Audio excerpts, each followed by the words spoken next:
Hai semuanya, Assalamualaikum warahmatullahi wabarakatuh. Perkenalkan kami dari kelompok 5, izin mempresentasikan tentang indikator-indikator mengenai hak politik.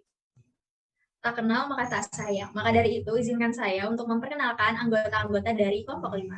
Ada Anissa, ada Arthur, Sylvia, Ifada, Elvira, Sakina, Ayu Dwi, dan Mauren. Baik, untuk presentasi kali ini kami akan menjelaskan mengenai apa itu hak politik, macam-macam indikator hak politik beserta penjelasannya. Nah, untuk materi pertama akan dijelaskan oleh rekan saya, Mbak Ifada, dipersilahkan.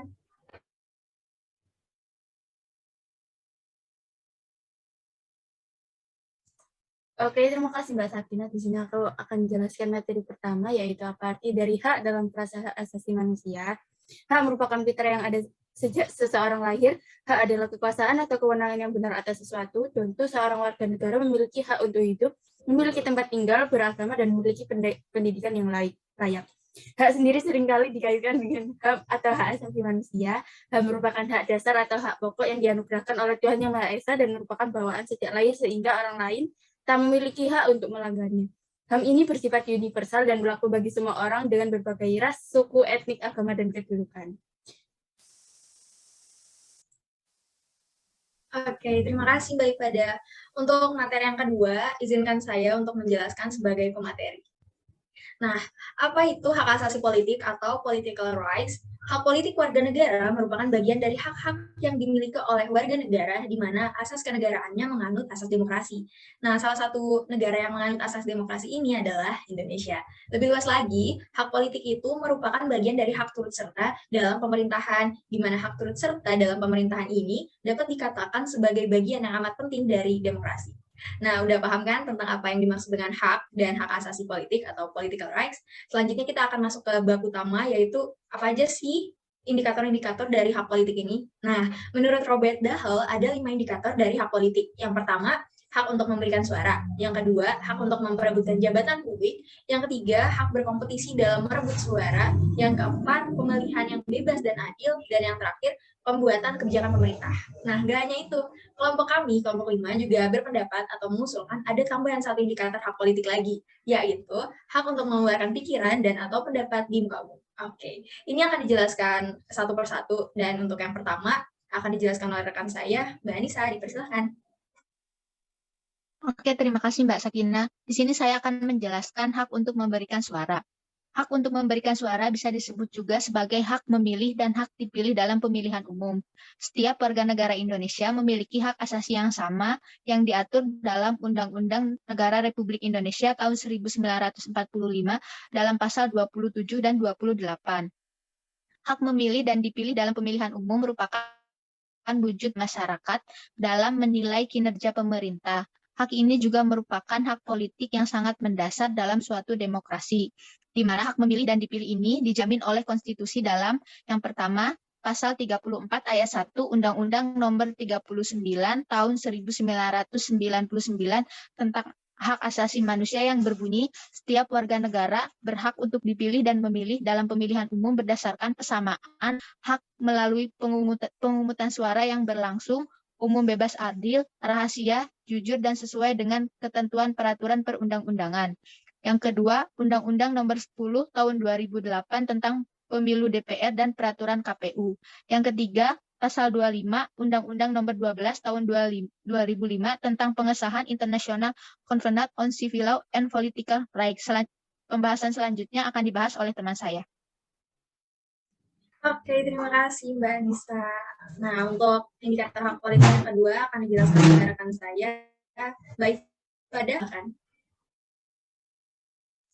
Baik, saya akan melanjutkan materi selanjutnya. Hak untuk memperebutkan jabatan publik. Hak memperebutkan jabatan adalah hak yang dimiliki oleh seseorang sebagai tindakan partisipasi individu terhadap kesempatan politiknya.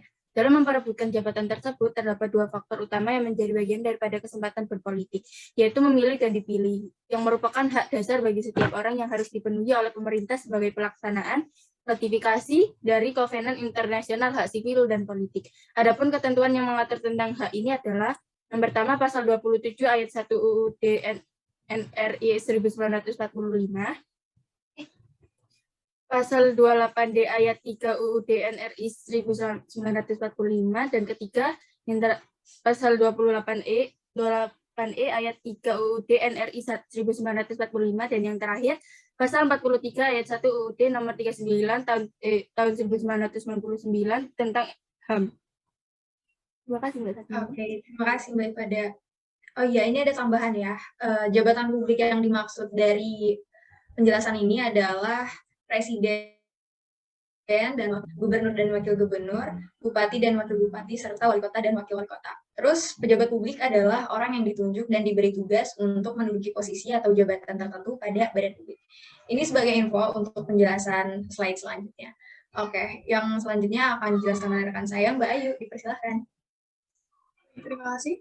Hak berkompetisi dalam merebut suara.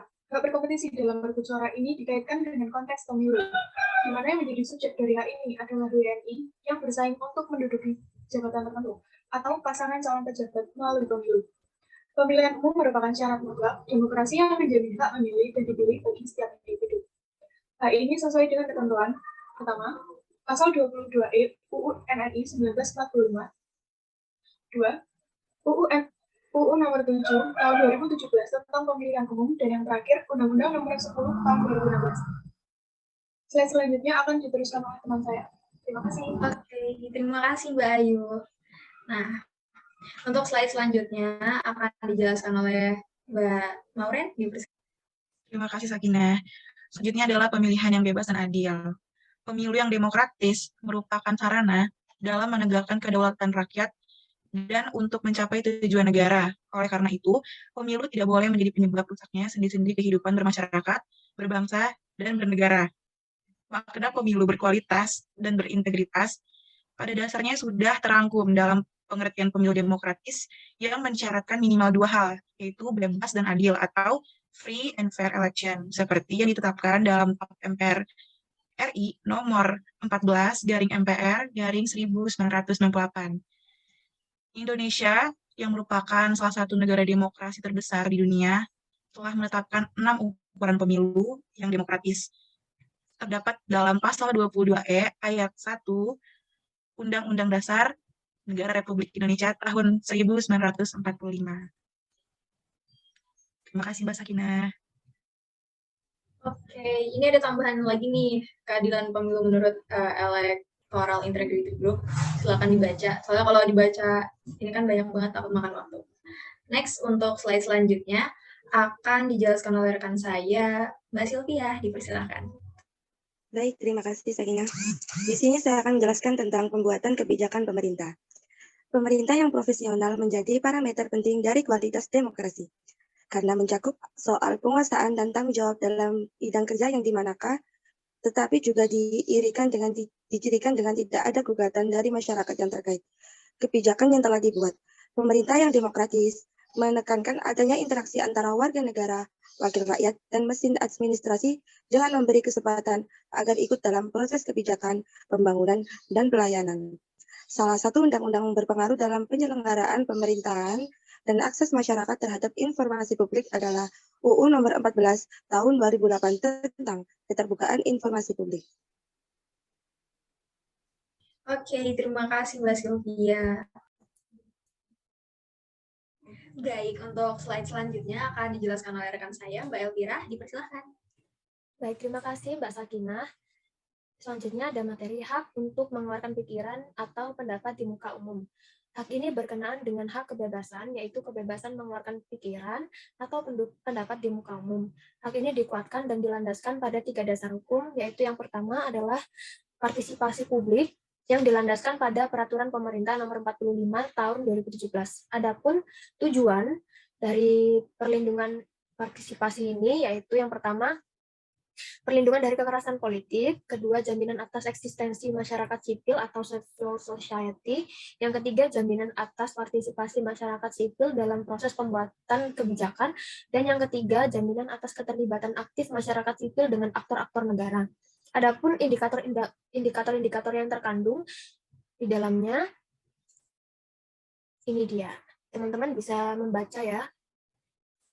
Lalu selanjutnya yang kedua, yaitu yang berkenaan dengan hak asasi manusia yang dilandaskan pada Undang-Undang Nomor 39 Tahun 1999, dan tujuannya yaitu penghargaan terhadap hak-hak asasi individu.